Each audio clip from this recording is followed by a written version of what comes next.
So welcome back guys, my name is Amlan and in today's Make Knowledge Week campaign we go about looking at certain advanced publishing settings for Insta Reels and Insta posts. So like here I am on Instagram, I'll just increase the brightness.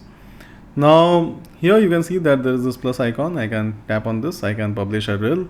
I'm just doing a demo thing, so I will just select a reel here. I will just tap on next.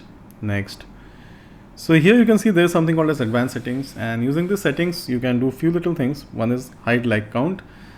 What this means is now other than you, nobody else will come to know how many people have liked your reel. Also you can upload at highest quality. What this means is if your video is say of a certain quality, now this setting will ensure that it gets uploaded at that high quality itself. Otherwise what happens is Insta will adjust quality for network settings, which means that if you upload at a certain quality, say 4K, it's quite possible that the video gets uploaded say in plain HD just because of network adjustments. So you can keep this turned on as well.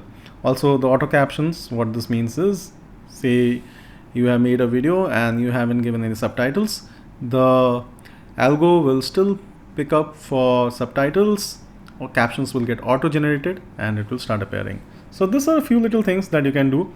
Other than this, you can obviously tag people, you can add locations, you can share to Facebook and all this blah blah blah.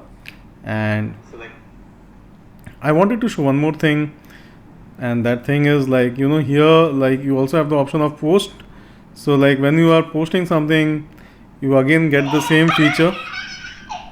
So this is in post. Here you go to advanced settings, but one more thing that you get in Insta post is that you get the option of turning off commenting, which means is now besides all the other advanced settings which we spoke about in Insta Reels, here in Insta post nobody will be able to comment on your post as well. So this is again a good option for people who want to keep it private, and I think this is something neat so that it gives you more privacy.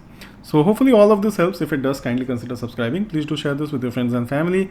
Also do let me know in the comment section how you find this tutorial and if there is anything at all that I can do for you guys. So that's all from my side. I hope to catch you in the next one. Thank you so much.